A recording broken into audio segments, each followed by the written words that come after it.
Hi there, it's Nicole for Fawn, and today I have a card featuring the Whale You Be Mine little mini stamp set, part of the December release and inspiration week at Fawn.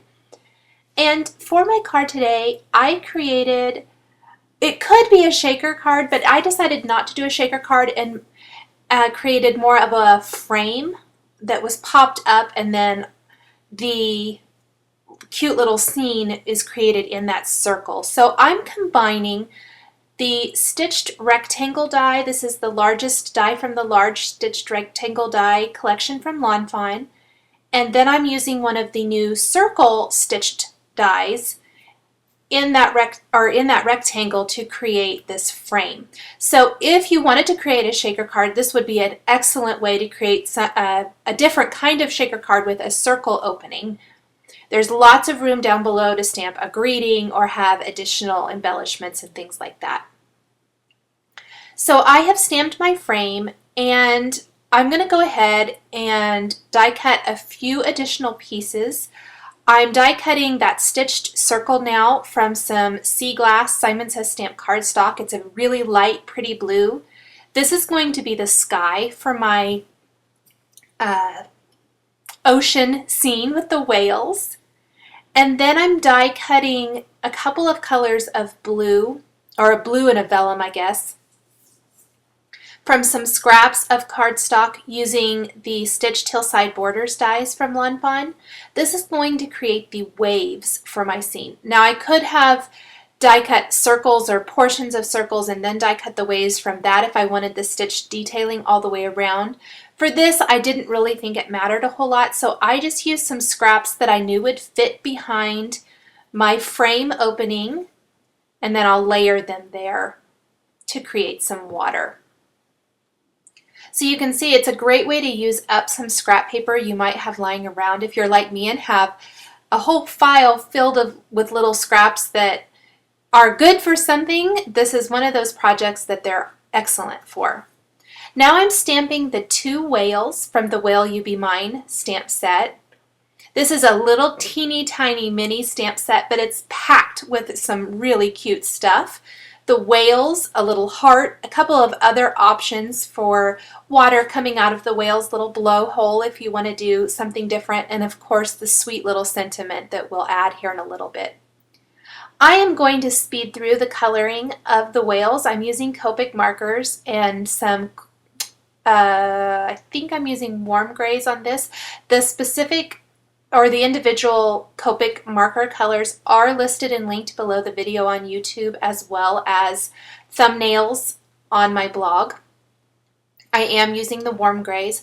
I gave it an all over color with the warm gray 00 marker, and then beginning with the warm gray 2, I am just building up, and warm gray 1, I am adding little dots kind of from the top of the whale down towards the belly and the little face, and not really adding a whole lot of dots in that area, but having it darker at the top and lightening as it goes down.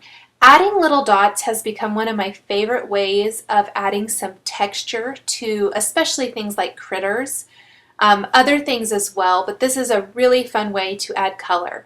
Now you can really see a whole definition of color when I go in with that warm gray 5, and it's a little too much of a difference between the warm gray. If you think of it like coloring with Copic markers the more traditional way, you can blend those out. So where it's a little dark, I went in with my lighter warm gray markers and blended. I just added additional dots on top instead of the brush strokes, and it adds a nice transition of color from the dark to the light. And again, I am leaving that kind of belly portion of the whale alone. I'm not really adding a whole lot there, maybe some really, really light dots if I need to blend out a little.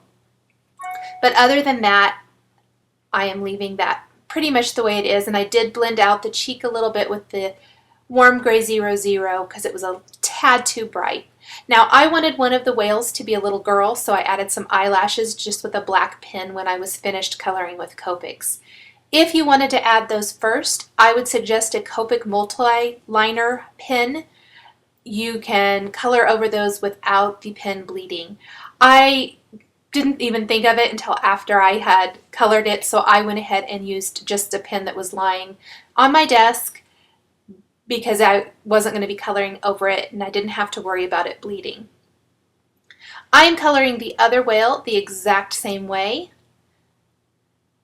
adding those little dots and blending it out until I get it all blended just the way I want it to look. I think this is a really fun way to color these little critters. Now for the heart, I am going to do kind of the same thing. I decided to use some pinks and reds, and I started with my lightest color and gradually worked in my mid-tone pink color and then a little bit of red, using some little dots kind of from the bottom of the heart and working my way up, not filling it in completely. It's just another way to create kind of a two-tone heart with a little bit of added interest and fun. Now I'm going to take all of the coordinating Whale You Be Mine dies. I love that even for this teeny tiny stamp set there are coordinating dies. I'm going to pop those over my colored images, use a little post-it tape to hold those in place, and die cut all of those so I can continue creating the scene on my card. I'm going to tuck those in there, see if all that is working the way I want it to look. Now I want to add my greeting, and I thought it would be fun to take this rather long greeting and curve it so that it follows the stitched line of the stitched circle die. What I did was take my stamp and lay it along that curved edge, and then I can simply flip over my clear acrylic block and stamp that right like that. I'm using a powder tool first so that my embossing powder sticks only to the stamped greeting and nowhere else. I'll ink up my greeting with some Versamark ink, and then being careful to stamp right along that stitched line, stitch my greeting, and apply some red embossing powder along that greeting to really make it stand out. So I'll heat that up, and then I have my greeting all finished. Now I thought that the frame for my card was a little blah. When I laid everything out, I just felt like it needed a little something. So I'm taking some post-it tape and I'm going to mask off all four sides, and then I will take one of the chevron design border stamps from the Lawn Fawn Chevron Backdrops stamp set, and I'm inking it up with a really light color of gray ink. This is the Grout Gray Hybrid ink from My Favorite Things. It is very, very light, and it really adds just some texture rather than a whole lot of color. I didn't want to add too much because there's so much going on in my little scene, but rather just add some fun texture. And I think in the completed photo you can kind of see that it has that fun chevron design, but it's very, very muted. So I started at the bottom and worked my way up, filling in the entire front panel of my card. And then I can remove that post-it tape. I like the look of leaving that white border all the way around the edge of my card, especially because I'm using the A2 size stitched rectangle. There you can see that chevron design a little bit. It takes up the entire front of my card. So by masking that off, it almost acts as a mat for the rest of the design. Now, even though I'm not creating a shaker from my frame, I am going to pop it up to give it a little bit of dimension and not make it quite so flat. If you wanted to skip this step, it would be a great inlay style design instead, where you could insert the circle there inside. This is kind of an inlay with a matted framed look, almost like a picture frame, you know, where you have the frame and then the mat and then the photo goes back behind. That's kind of the look I was going for here. Now, I only put one layer of foam tape, not two, since I'm not making a shaker card and I didn't need the additional room for the shaker material to move around. I can pull off all the backing paper And actually, before I do that, I completely forgot that I needed to leave a little space in my foam tape along the bottom edge of my card because I wanted to wrap some of the brand new Sweetheart Lawn Trimmings twine around this panel. And this allows for a nice space for the twine to be wrapped around, and it will not only secure it and hold it in place on my card so that it doesn't go anywhere, but because I have that foam tape on the back, I don't have to worry about it making the front part of my card. If I laid it on flat, I guess is what I want to say, it would definitely be bulky now near the bottom of my card because of that twine. So foam tape kind of helps disguise that as well. It's one of my favorite tricks for using ribbon when I wrap it around a panel or a piece of my card is to use foam tape because it keeps that front panel flush and doesn't have any of those weird lumps or bumps. I've attached my panel now to my card base, and then I can insert my circle. I just put a little adhesive inside there and then press my circle in place. See if I like how everything is looking. And then I'll need to pop those waves along the bottom edge of my circle. I'll grab some adhesive. The blue is exactly the size width of an A2 card there. It's 4¼ inches. So I'll go ahead and pop that in place.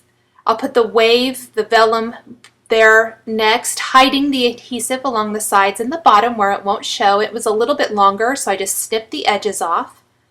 I'm going to attach my whales with some glue dots and the heart as well. I'm going to use a little mini bling glue dot for that heart. Make sure I get those whales exactly where I want them. I didn't want their faces covered up by even the vellum. I wanted to be able to see that, or to see their cute little faces. I'll snip the ends of the lawn trimmings twine and then remove the backing paper from the foam adhesive and attach that right to the front panel of my card, and make sure I get it lined up exactly. It was a little bit tricky for me. Next, I thought it would be fun to finish off my card with some sequins that kind of look like bubbles in the water. I grabbed some Pretty Pink Posh aquamarine and sparkling clear sequins. I'm using the 6mm aquamarine sequins and then the 4mm and 6mm sparkling clear. And I'm attaching those with the bling glue dots. These are little teeny tiny glue dots. I've mentioned them many times in my videos, but I love them for attaching small things, especially sequins. There is no glue that squishes out from underneath, so everything is nice and clean, and they're really teeny tiny, so they work behind the sequins wonderfully. I will finish adding a few of these and finally add a little dot of matte medium behind the knot on my lawn trimmings twine. That will hold that twine in place so that it doesn't come untied in the mail. I hope you've enjoyed this video showcasing the brand new Whale You Be Mine stamp set and dies, as well as the Stitched Circles dies. The supplies I've used are listed and linked below the video on YouTube. Thanks for watching, and we'll catch you next time.